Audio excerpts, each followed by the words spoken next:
Bonjour à toutes et à tous et bienvenue dans la tour de commandement, ici Thibaut et aujourd'hui je suis tout seul et on est là pour un truc qu'on n'a pas fait depuis genre très longtemps. J'ai regardé, ça fait quasiment 2 ans et demi qu'on n'a pas fait une deck tech ensemble et oui, aujourd'hui je vais vous présenter un deck.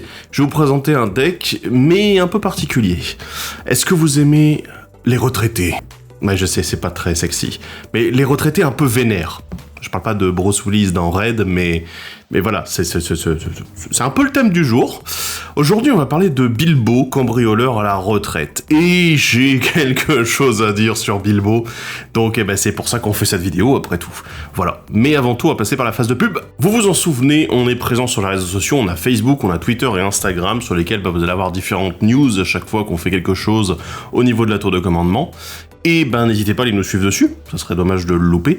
Et également, on a un Twitch. Voilà, je fais des lives régulièrement durant la semaine pour parler du commandeur d'une manière ou d'une autre. Donc du coup, n'hésitez pas à venir. Notamment, voilà, le deck qui a été construit aujourd'hui vient d'un live où on l'a construit ensemble. J'avais envie et on l'a fait ensemble. Et du coup, le résultat est là. Enfin, plus ou moins. J'ai modifié 2-3 bricoles.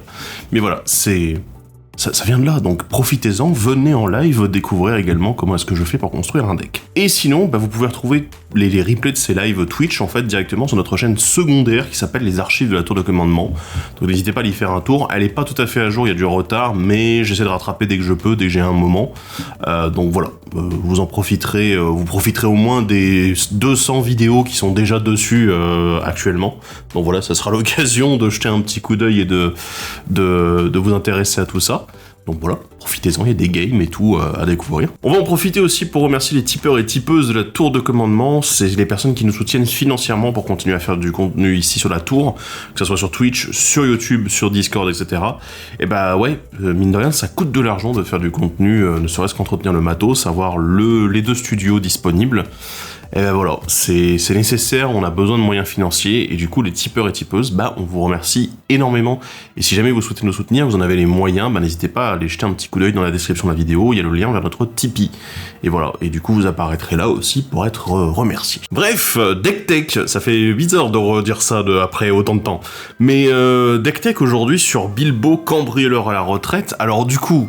Il y en a qui vont me dire tout de suite « Thibaut, c'est encore un deck bleu rouge, t'abuses et tout, t'es toujours dans les mêmes couleurs. » Alors oui, mais justement, j'ai voulu sortir un petit peu du truc de « On joue bleu-rouge avec des éphémères rituels dans tous les sens. » Bon, il y en a dans le deck. Lol. Oui, il y en a évidemment. Mais derrière, le but du deck ici, ça n'est pas un deck basé autour des éphémères rituels, c'est un deck basé autour de l'anneau. Et surtout autour de la baston. Oui, parce qu'en fait, Bilbo, il a l'air sympa comme ça sur son illustration. Mais Bilbo, il est un peu vénère. Et du coup, je vais vous le relire en entier. Je le ferai pas pour les autres cartes de cette vidéo, à part pour quelques-unes en particulier quand j'ai des détails à vous présenter. Mais par contre, pour celle-ci, c'est le commandant. Je vais bien être obligé de vous le lire. Bilbo, cambrioleur à la retraite, ne coûte que 3 manas, dont un bleu et un rouge, une 1-3 alphelin et gredin. Ça peut être intéressant. Et quand il arrive sur le champ de bataille ou quand il le quitte, l'anneau vous tente. Je vous en reparle après. Chaque fois que Bilbo inflige des blessures de combat à un joueur, créez un jeton trésor, ce qui est aussi important. Alors Bilbo, du coup, joue avec la mécanique de l'anneau. Alors je vais rappeler comment fonctionne l'anneau. Je vais le refaire. Mais en gros, quand l'anneau vous tente, en fait, votre anneau va gagner une capacité en plus. Donc voilà, on va afficher l'anneau. Il a 4 capacités.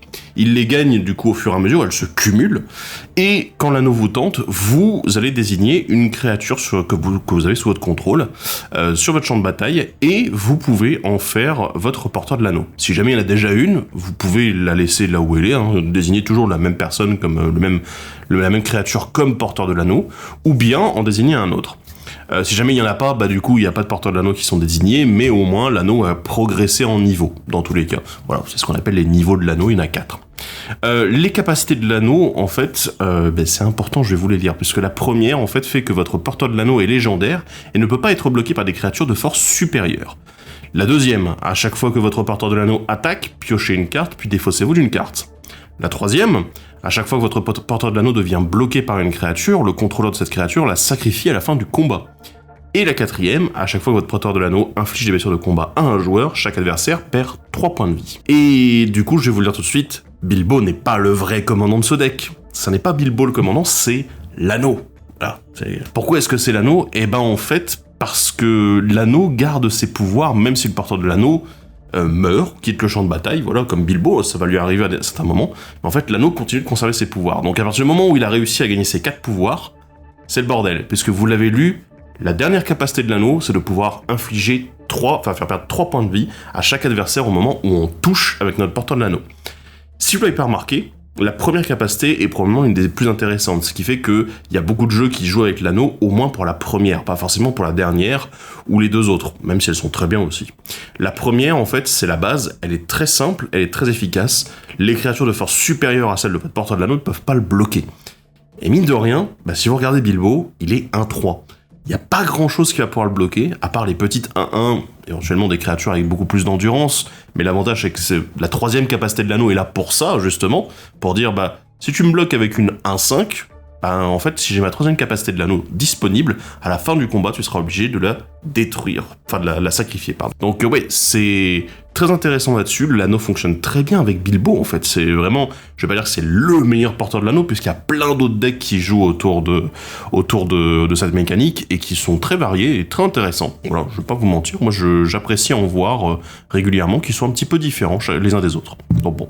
Mais Bilbo, c'est celui qui est le moins représenté actuellement. Pour vous dire, actuellement, sur EDH Rec, donc la grosse database du Commander, il y a que 350 decks environ enregistrés sur la database. Donc 350 decks qui ont été construits individuellement, et du coup celui-ci est compté dedans, voilà, vous le saurez. Et c'est pas grand-chose au bout d'un an, c'est même ridicule comme nombre de decks, c'est rien. Voilà, donc moi j'ai voulu aborder avec vous ce commandant pas très connu, mais pourtant très fort. Là j'insiste, j'ai joué quand même pendant 6 mois avec. Je peux vous assurer qu'il y a de la patate dans ce deck. Pour vous parler un petit peu plus du coup de l'objectif du deck, l'objectif c'est d'arriver au niveau maximum de l'anneau et de mettre des patates en fait avec des créatures relativement imbloquables, mais c'est un peu subtil. Voilà, vous allez voir un petit peu où est-ce que je vais en venir au niveau de la stratégie, mais je vais vous garder des surprises au fur et à mesure de la deck tech. Mais globalement, l'objectif, c'est de faire en sorte que Bilbo attaque le plus souvent possible et qu'il mette des patates à chaque fois, et que ça fasse perdre 3 points de vie à chaque adversaire, du coup de manière très équilibrée, voilà, autour de la table. Ça, c'est au moins un avantage, c'est que finalement, tous les adversaires perdent autant de points de vie chacun, enfin bon, il y en a un qui prend 1 de plus, voilà, oh, mon dieu. Mais ça va relativement vite, mine de rien, 3 points de vie, sachant que Bilbo peut arriver à attaquer extrêmement vite, dès le tour 4, voire même plus tôt si jamais on arrive à avoir nos petits accélérateurs de mana en début de partie, Bilbo peut attaquer très rapidement, et si on a réussi à faire les bons gestes, les bons réflexes de jeu, l'anneau peut monter très vite jusqu'au niveau 4. Voilà. Mais ça, on va en parler dans la deck tech complète. Juste pour vous prévenir, la decklist est disponible dans la description de la vidéo, comme à chaque fois. Voilà, elle ne changera pas, cette decklist telle qu'elle est au moment où je sors cette vidéo. Point. Voilà, il y aura des changements sur ma liste personnelle, qui est également sur le deck stats de la tour de commandement, donc vous pouvez aller jeter un coup d'œil à l'occasion, si vous voulez voir ce que j'ai modifié. Je vais vous présenter un petit peu aussi les différents éléments qui font que ce deck, quelle est la puissance de ce deck, et les inconvénients, je vous les aborderai à la fin, parce que je le cache sous le tapis.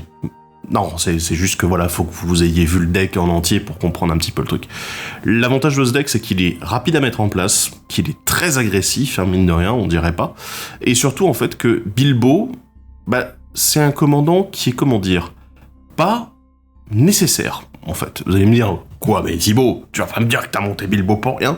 Non, en fait, Bilbo, il est très intéressant, mais surtout, il est très intéressant parce que même s'il meurt, la seule façon qu'il a de ne pas quitter le champ de bataille, c'est de se transformer en autre chose, il va quand même faire en sorte que vous soyez tenté par l'anneau. Donc, rien qu'en le lançant, il arrive en jeu, et quelqu'un vous le gère par la suite, même avant qu'il ait eu le temps d'attaquer, vous avez déjà été tenté 2 fois par l'anneau. Et il y a d'autres éléments dans le deck qui vont vous permettre de faire en sorte que l'anneau vous tente, ce qui fait que du coup, vous allez avoir très très rapidement ce niveau d'anneau. Et à partir du moment où vous arrivez au niveau 4, Bilbo, vous en avez quasiment plus besoin. Il y a des situations dans lesquelles vous pouvez en avoir besoin, notamment parce qu'il crée des trésors, ce qui est très cool, en plus ils sont pas engagés. Nickel. Mais voilà, c'est un deck qui est très agressif, dont le commandant soutient énormément la stratégie, mais il n'est pas essentiel pour qu'elle fonctionne en permanence, quoi. Il faut au moins qu'il arrive une fois sur le champ de bataille, ça serait déjà pas mal, voilà, qu'il le quitte éventuellement à l'occasion. Donc, très sympa, et un petit tour un petit peu différent sur la stratégie autour du bleu-rouge, donc voilà, et c'est différent de ce qu'on voit avec les autres decks anneaux. Bref, Pour parler un petit peu de ce deck dans le détail, je vais vous parler un petit peu des différentes catégories. Déjà, on a une grande catégorie dédiée à l'anneau vous tente. Bien sûr, je vous l'ai dit, Bilbo n'est pas le seul qui peut faire en sorte que l'anneau vous tente. Et pour ça, j'ai mis pas mal de cartes. Alors, il y a des cartes qui sont très moyennes, je vous avoue, je vais même pas toutes les aborder ici, parce qu'il y en a quelques-unes qui sont... Voilà, c'est... Ouais, c'est là, quoi. Mais il y en a 2-3 autres qui sont quand même assez intéressantes. On a notamment Aller et Retour, la saga, du coup, qui nous permet d'être tenté par l'anneau dès son premier chapitre. Heureusement, parce que sinon ça aurait été un peu un problème. Mais c'est très intéressant. On a un petit côté avec Smoke qu'on peut avoir sur le dernier chapitre, donc qui peut éventuellement devenir un porteur de l'anneau plutôt vénère, n'est-ce pas, éventuellement qui nous rapporte pas mal de trésors, au cas où, on sait jamais. Mais voilà, c'est surtout le premier chapitre qui nous intéresse. Ça coûte un peu cher, mais ça peut être une bonne conclusion et un bon atout pour la fin de partie, au cas où ça traînerait un peu en longueur. On a des cartes plus simples, l'évasion de l'anniversaire, voilà. Après tout, piocher, se faire tenter, c'est cool. On a l'enveloppe héritée, un moyen de ramper plus tenté par l'anneau, cool. On a l'inscription ardente, très intéressante en fait ici, puisque mine de rien dans le deck, j'ai compté, on a 24 éphémères rituels. Ce qui fait que mettre des dégâts en plus, ça va être assez efficace. C'est un enchantement donc plus difficile à gérer que certaines créatures qui font la même chose, et puis on a le côté l'anneau vous tente dès le départ. Ce qui est cool, ça fonctionne avec la stratégie du deck. On a les Rangers d'Ithilien également. Alors ça c'est pas forcément une carte que beaucoup de gens connaissent, parce que elle est pas forcément extrêmement forte, mais dans ce deck elle a un intérêt tout particulier. Puisque comme on peut prendre avec eux le contrôle d'une créature qui a moins de force que la leur, et en fait ça retire des bloqueurs potentiels qui pourraient avoir 1 de force par exemple, ou 0 de force, chez un adversaire chez qui on veut attaquer avec notre porteur de l'anneau. Et du coup c'est parfait, ça fonctionne très bien. Évidemment, c'est pas trop le genre de créature qu'on va avoir tendance à désigner comme porteur de l'anneau, parce que 3 de force, c'est très dans la moyenne, quoi. Du coup, il y a beaucoup de chances qu'on ait quelque chose pour bloquer en face, qui puisse éventuellement la tuer, donc bof. Mais au moins, on a ce petit côté, avec les Rangers d'Ithilien pour faire en gros le support de Bilbon pour l'aider un petit peu à passer dans les lignes qui sont un petit peu plus bouchées pour lui. On a également Terrible comme la tempête, ça je voulais absolument en parler parce qu'en fait on a un move de dingue à faire avec, simplement parce que Terrible comme la tempête vous fait tenter par l'anneau mais change la force et l'endurance de votre créature en éphémère. Et ça généralement c'est la grosse surprise parce que phase d'attaque, ok, j'attaque avec mon porteur de l'anneau, on est au niveau 3 de l'anneau par exemple, bon, les adversaires sont là, c'est bon, pas de problème, voilà, l'anneau n'est pas encore au niveau 4, pas de souci, je peux pas bloquer, ok, pas de bloc, avant qu'on passe aux dégâts, ça devient une 5-5 et l'anneau me tente, donc du coup maintenant, tu prends 5 de patates, et en plus vous allez tous perdre 3 avec l'anneau. Je vous assure, ça arrive très régulièrement, c'est le genre de carte qu'on a tendance à garder, ou alors dans d'autres situations, mais ça je vais en parler un petit peu après. Vous allez voir que ça se combine très bien avec une autre partie du deck, cette carte, qui est un peu violente. Alors, vu qu'on veut se faire tenter par l'anneau un maximum, il y a également autre chose, je vous l'ai dit, Bilbon vous tente, enfin, Bilbon vous laisse tenter par l'anneau, quand il arrive en jeu et quand il quitte le champ de bataille. Quand il quitte le champ de bataille, non pas quand il meurt, mais quand il quitte le champ de bataille. Alors là, il y en a déjà qui sont en train de faire wow, tu veux en venir? Oui, c'est bien, vous suivez. Oui, on va parler de Blink, c'est-à-dire le fait d'exiler puis de renvoyer en jeu une créature, ou un permanent dans certains cas. Ici, nous, c'est une créature qui nous intéresse, c'est notre commandant, c'est Bilbo. Et oui, on veut le voir partir puis revenir, un aller et retour après tout. Oh, tellement de poésie, bref. Non, arrêtez. Bref, vous avez compris l'idée, on va blinker à fond. Et pour ça, on met tous les bons outils de Blink, on met le flux d'essence, on met la ruse de la sirène, on met le flou. Voilà. On met le déplacement, qui va faire également blinker une autre créature au besoin. Coucou les Rangers d'Ithilien. On a également l'éclipse fantomale, pareil, qui peut aussi nous dégager un terrain, ça peut être très cool dans ce genre de situation. Donc ça c'est vraiment l'essence du blink, les petits éphémères très cool, en plus qui permettent éventuellement de protéger notre commandant. Et ça c'est sympa, parce que du coup, si jamais il se fait gérer, pourquoi pas simplement le blinker, ça fait qu'il quitte et qu'il revient tout de suite, donc l'anneau nous tente 2 fois avec un seul sort. Très cool. Et j'avais un petit autre chose à mettre, alors c'est pas vraiment du blink, c'est le sanctuaire de l'éternité, parce que vous l'avez compris, renvoyer dans la main ça fonctionne aussi. Et le sanctuaire de l'éternité, mine de rien, il est pas très cher à activer, alors il se fait uniquement en rituel, donc c'est pas vraiment une grosse protection, enfin, il se fait uniquement pendant votre tour. Donc si les adversaires essaient de gérer votre commandant pendant votre tour, vous pouvez y répondre. Mais le Sanctuaire de l'Éternité surtout coûte pas cher à activer, Bilbo n'est pas cher de base, il coûte que 3 mana, donc dans la majorité des cas, vous allez avoir l'occasion de dire, bah tiens, je peux le relancer tout de suite. Et c'est quand même assez sympa, ça fonctionne plutôt bien, peut-être que vous l'utiliserez pas tout le temps, c'est un peu plus cher qu'un Blink, mais au moins ça fonctionne plutôt pas mal. Et ensuite on a les blinks, que je devrais appeler des blinks permanents. On va blinker un petit peu à droite à gauche, notamment avec Tassa, Batréenne et Cabinet du Conjurateur, c'est les gros classiques. Je veux dire, ceux qui jouent Blink connaissent ces deux éléments-là qui sont, voilà, ça va faire blinker en fin de tour, on est content, voilà, pas de problème.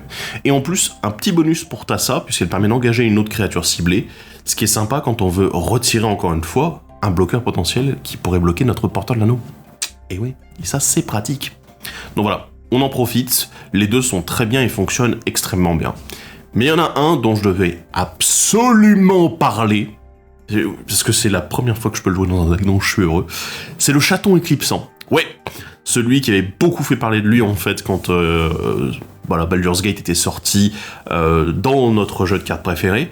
Et ben, Chaton Éclipsant ici a totalement sa place, puisque je vous ai dit qu'il y avait 24 éphémères rituels dans le deck tout à l'heure, mais il y a encore beaucoup d'artefacts et d'enchantements disponibles dans le deck. Vous en avez déjà vu quelques-uns juste avant. Le Chaton Éclipsant est donc un moyen de capitaliser sur tout ça, puisqu'on a à peine une vingtaine de créatures dans le deck, une petite vingtaine.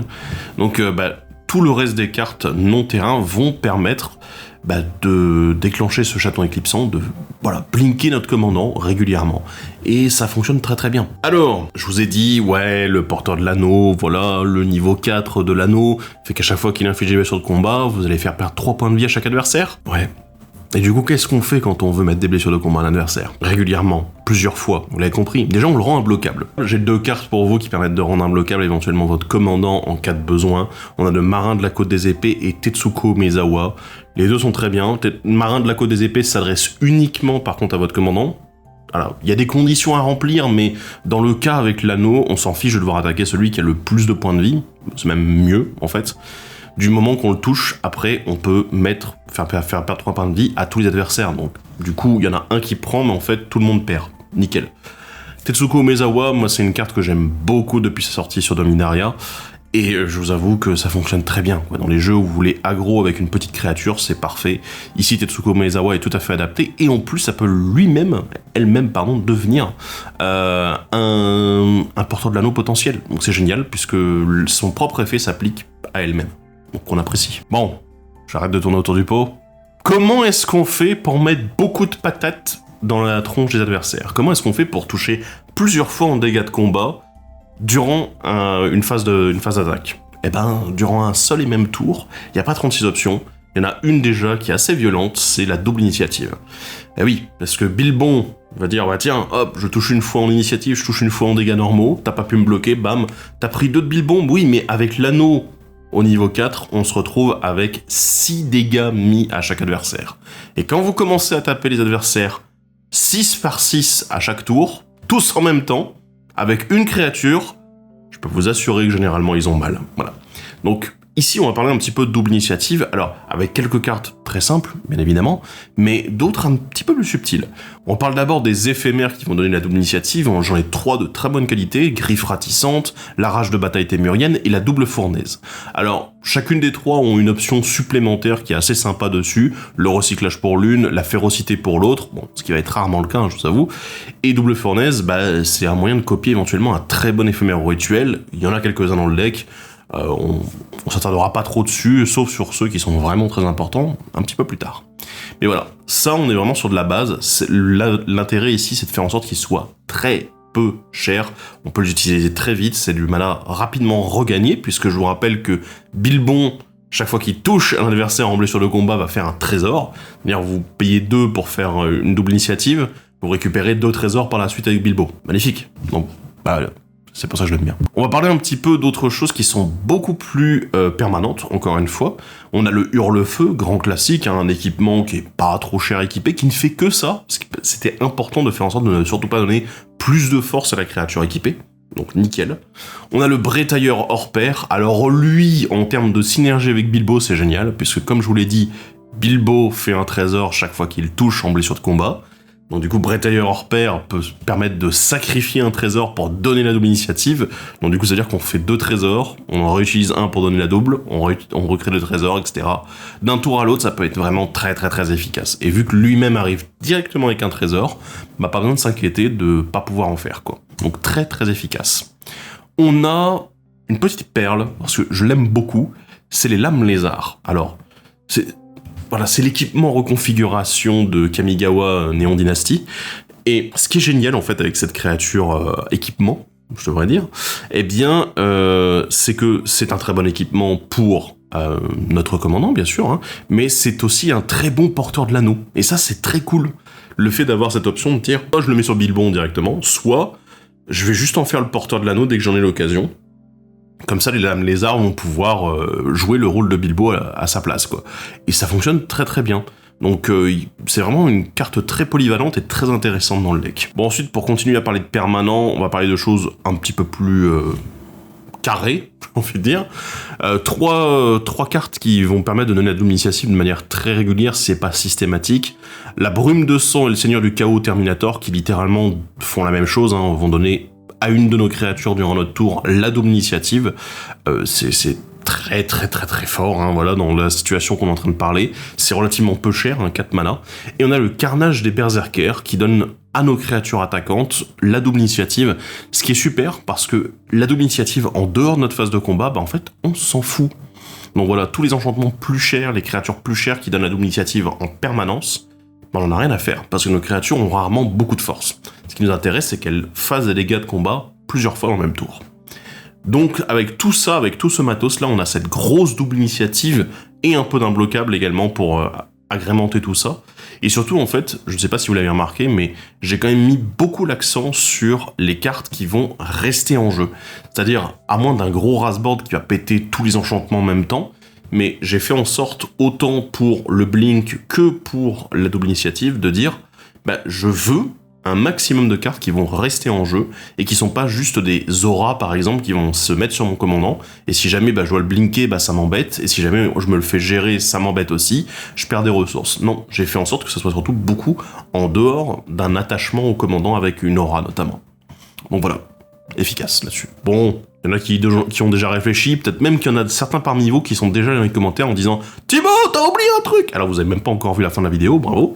Alors, c'est le combat supplémentaire. Eh ouais. Mais alors, combat supplémentaire, alors ça peut être avec une seule créature, puisque mine de rien, c'est notre porteur de l'anneau qui nous inquiète, hein. On veut que ce soit lui qui touche un maximum par tour, et du coup, eh ben, j'ai un peu mis la totale. Voilà, en bleu-rouge, hein, voilà, cherchez pas ailleurs, en bleu-rouge. Et on va parler un petit peu de tout ça, on va parler notamment de Furie de la Horde, l'assaut implacable, un monde en guerre, des cartes qui sont très bien. L'assaut implacable, c'est le standard, voilà, c'est le combat supplémentaire par excellence. Furie de la Horde peut être lancé gratuitement, ce qui fait qu'on oublie très vite les 7 mana. Un monde en guerre se fait 2 fois, ce qui est génial, ça incite les adversaires à vraiment gérer très rapidement tout le board, parce que s'ils gèrent pas tout le board, bah, Bilbo quitte le champ de bataille, il désigne un nouveau porteur de l'anneau, wouh, c'est parti. Voilà, donc c'est la fête. La grande attaque du train, qui vient à peine de sortir et qui est très très très très bien dans ce deck, hein, voilà, donc il y a le petit côté, oui, en effet, on pourrait donner un plus 0, mais c'est pas forcément excellent ici, voilà. Mais on a moyen également de faire plus de trésors, c'est ça qui est très intéressant dans ce deck, donc voilà, on apprécie. Célébrant de combat, mine de rien, ça reste une bonne carte, et je vous rappelle qu'on a Tetsuko Omezawa dans le deck, du coup qui fait que les créatures avec une endurance de 1 ne peuvent pas être bloquées. Super, c'est génial. Donc célébrant de combat peut être un très bon élément, un petit peu plus léger bien sûr en termes de puissance, mais quand même très intéressant. On a Seize the Day, feu de tout bois en français il me semble, j'ai pas de visuel en français puisque c'est assez ancien, mais Seize the Day est excellent pour un jeu qui se veut basé autour d'une créature, ici notre porteur de l'anneau, j'ai même plus besoin de dire commandant, mais notre porteur de l'anneau aime Seize the Day, et surtout avec le flashback derrière, on apprécie beaucoup le fait de pouvoir le réutiliser potentiellement tout de suite, ce qui est génial. Comme je vous ai dit, j'ai mis des cartes qui étaient un peu plus permanents et qui se faisaient pas juste une seule fois, notamment le Terrasseur de Port, parce que il est sympa, voilà, il fonctionne plutôt pas mal, on a moyen à l'occasion d'avoir des phases de combat supplémentaires. Peut-être qu'on peut réfléchir à d'autres effets, mais en tout cas, lui fonctionne très bien. On a Karlach, Voilà, les joueurs de Baldur's Gate 3 me diront, hein, bien sûr, dans les commentaires. Mais c'est excellent. On est sur une des meilleures cartes possibles, en fait, pour ce style de jeu. Et voilà, de toute façon, je pense que c'est devenu vraiment un staple dans les combats supplémentaires depuis qu'elle est sortie. Donc, bravo. Et enfin, la crème de la crème, la cerise sur le gâteau, la carte qui justifie même Bilbo en tant que commandant. Non, vous l'avez pas? Escalade de violence. Eh oui, un enchantement qui permet pour 5 de dégager toutes nos créatures pour ensuite passer en phase de combat supplémentaire. Et vous l'avez compris, Bilbo fait des trésors quand il touche. On a mis de la double initiative. Il y a d'autres moyens de créer des trésors quand nos créatures touchent. Et escalade de violence qui ne coûte que 5 mana à activer. En fait, on a moyen avec Bilbo et avec escalade de violence dans les bonnes conditions. C'est pas souvent, mais on peut enchaîner au moins plusieurs phases de combat supplémentaires, ne serait-ce que déjà avec les trésors de Bilbo, plus les manas qu'on a à disposition devant nous. Voilà, les terrains sont quand même là, et tous nos autres artefacts éventuellement. Donc, escalade de violence fonctionne très bien dans ce deck, et ça peut vraiment être un kill quasi instantané, en fait, le tour où elle arrive en jeu. Donc, dans les bonnes conditions, c'est même une combo, une boucle. Donc, ouais. Très fort, très très fort. Alors, je vous ai menti, escalade de violence, c'est pas le dernier. Il y a un petit truc en plus. Ça, c'est une ouverture dans une autre direction. Je voulais vous en parler également. C'est la cohue notoire. Alors, cohue notoire, vous vous dites, attends, mais Thibaut, c'est pas un combat sup, ça. C'est un tour sup. Et oui, puisque Bilbo est un gredin. Et voilà, il y en a même pas mal dans ce deck des gredins. Vous avez peut-être pas remarqué, voilà, mais il y a pas mal de gredins dans ce deck, et du coup la cohue notoire fonctionne très bien avec les gredins. Ça coûte 6 mana, mais ça nous fait des petites fées en plus qui peuvent éventuellement devenir porteurs de l'anneau plus tard. Ça m'est déjà arrivé, je plaisante pas. Donc, cohue notoire, elle est super parce qu'elle vous ouvre en fait la porte vers une autre direction, à savoir le tour supplémentaire. Je n'en ai pas mis plus dans le deck parce que j'ai déjà un deck tour sup qui existe, mais c'est une autre option en effet, au lieu de la double initiative ou en complément de la double initiative et des combats supplémentaires, on peut mettre du tour supplémentaire pour juste faire en sorte que la partie s'accélère encore plus et que les adversaires n'aient pas le temps de réagir avec tiens, ils vont dégager leur mana. Non, moi je refais un tour et je recommence mes bricoles. Donc voilà, c'est très efficace la cohue notoire. Et du coup, les tours supplémentaires, si jamais vous voulez monter le deck avec une légère différence, explorer autre chose, un petit peu une petite variation, pourquoi pas voir un petit peu du côté des tours supplémentaires. Alors, je vais parler un petit peu de gestion. Alors, il y a beaucoup de choses qui sont très classiques, hein. Je veux dire, on est en bleu-rouge, donc on va avoir pas mal d'éphémères, de contre-sorts, etc., de gestion de masse. Vous savez que j'ai mis une faille cyclonique dans le deck, n'est-ce pas? J'ai pas vraiment parlé de la pioche non plus, puisqu'il y a des choses assez classiques et d'autres qui sont plutôt synergiques avec le deck, mais vous les avez déjà vues en partie. Donc bon, là je vous laisserai explorer la decklist pour en savoir plus. Mais il y a 3 cartes de gestion dont je voulais parler absolument, encore une fois, dans l'optique d'avoir notre porteur de l'anneau qui puisse passer chez les adversaires. C'est tremblement de terre agressif, et la troisième je vous la garde pour après. Mais pourquoi ces deux-là déjà? Bon, qui se ressemblent beaucoup, vous le savez.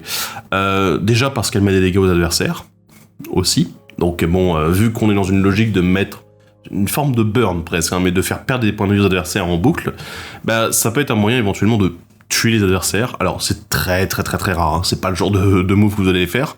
Mais par contre il y a aussi autre chose, parce que vous pouvez vous dire, mais Thibaut c'est complètement con, tu joues un commandant qui a 3 d'endurance, donc l'objectif de ces cartes là c'est généralement de les jouer dans des decks où t'as des endurances qui sont relativement élevées en fait. Bah oui mais non. Parce que ici, mon objectif, ça n'est pas de gérer les créatures à petite endurance, je veux dire par exemple à 3 ou à 4 d'endurance. Mon but, c'est de retirer les créatures avec une faible force. What? La logique, quoi. Oui, mais en fait, en retirant les cartes avec une faible force, avec ce genre de carte-là, avec tremblement de terre, en disant, tiens, je vais mettre 2 dégâts à toutes les créatures, en fait, on va pouvoir retirer la majorité des 1-1, des 1-2, qui auraient pu bloquer notre commandant. Donc notre porteur de l'anneau, il est content. Et vu que Bilbo a 3 d'endurance, qui en fait quand même déjà quelque chose d'intéressant, vous allez pouvoir retirer toutes les créatures à 2 d'endurance avant, pour pouvoir faire en sorte que Bilbo puisse le plus souvent passer. Donc voilà, c'est pas grand chose, mais ça fonctionne en vrai très très bien. Voilà, en termes de stats, c'est approuvé. Et le dernier c'était pour le flavor, un peu, et pour aussi retirer des emmerdeurs à notre porteur de l'anneau, c'est subjuguer les hobbits. Ouais, j'avoue, le flavor est là. Mais ouais, subjuguer les hobbits parce que retirer le contrôle de toutes les créatures à 3 et moins de valeur de mana, ouais, là, les créatures à 1 de force, la plupart, elles sont parties. Hein, voilà, vous avez tout récupéré. Alors, voilà, il y a des choses qui passeront, qui vont être conservées, etc., mais on peut encore récupérer tout ça, et du coup, retirer énormément de bloqueurs potentiels pour notre porteur de l'anneau, ce qui est génial. C'est exactement ce qu'on souhaite. Donc, subjuguer les hobbits fonctionne très bien. Par contre, c'est cher, ouais, mais souvent, c'est la carte dont vous allez avoir besoin pour dire, ben voilà, là j'essaie de conclure maintenant, on arrête les bêtises. Parlons un petit peu de rampe, alors ça c'est vraiment un petit complément, mais je vais pas parler des trucs très classiques, hein. Je vais parler de choses ici qui fonctionnent très bien avec le fait qu'on a un porteur de l'anneau, et qu'on soit un peu en mode aggro. Déjà, le premier, c'est les doigts baladeurs. Bah oui, ça fonctionne très bien. Menace plus porteur de l'anneau, ça veut dire qu'on doit avoir 2 créatures en face qui ont au moins, qui ont au plus la force équivalente à celle de notre porteur de l'anneau. Donc bon, voilà, hein, des fois, faut se lever tôt. Et plus le fait de faire encore des trésors, ouais, vous avez compris l'idée, hein, voilà, combo, etc. Enfin, voilà, bref. On a également artisan de la guilde, pareil, tout simplement, on est dans le côté combo, on est dans le côté, comme l'autre passé du deck, dire, on va peut-être attaquer le joueur qui a le plus de PV, mais on s'en fiche, parce que dans tous les cas, on va en faire perdre à tout le monde. Ce qui est très intéressant là-dessus. Vu qu'on parle de trésors, il y en a 2 donc, à côté desquels je ne pouvais pas passer. Il y a Xorn, parce que oui, faire le double de trésors, encore une fois, c'est un moteur à combo, mais surtout c'est un moteur à bonne value. Le deck comporte très peu de terrain, j'ai oublié de le préciser, mais il n'y en a que 35 dedans, et c'est pour une raison. Notre commandant nous en fournit, et la majorité du deck nous en fournit également. Et enfin, on termine avec une carte multifonction que j'aime beaucoup, c'est la casseuse de figures professionnelle, je l'adore dans ce deck, elle est parfaite, puisqu'elle va nous permettre également de faire encore des trésors, éventuellement si on a d'autres créatures imbloquables, voilà, difficilement bloquables chez notre adversaire, vous allez pouvoir faire encore plus de trésors, et vous en servir pour faire autre chose que simplement du mana. Donc ça c'est assez cool, ça nous donne la plus-value très intéressante. Le deck ne manque pas de pioches, bien évidemment. Vous avez pas mal d'éléments pour piocher à côté.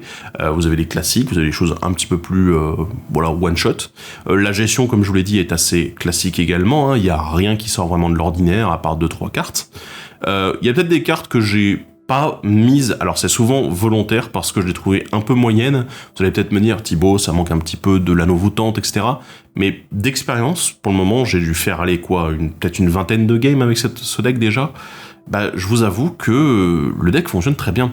Parce que, à moins que les adversaires gardent exprès toute leur gestion, tout leur contrôle dès le début de game pour gérer Bilbo, avant même qu'il arrive, ça va être les contre-sorts, c'est finalement un de nos ennemis, il a assez peu de faiblesses, puisque notre commandant coûte relativement peu cher, notre deck fait du mana de manière assez régulière, à partir du moment où on a pu attaquer, à partir du moment où il y a quelques conditions remplies, mais ça se fait assez rapidement.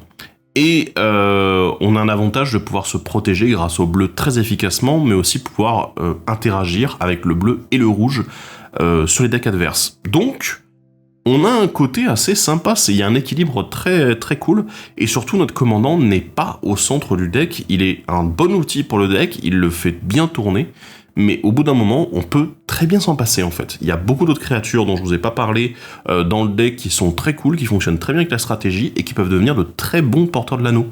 Donc c'est assez étonnant, mais le deck ne tourne pas autour de Bilbo, parce que le vrai commandant, c'est l'anneau en lui-même.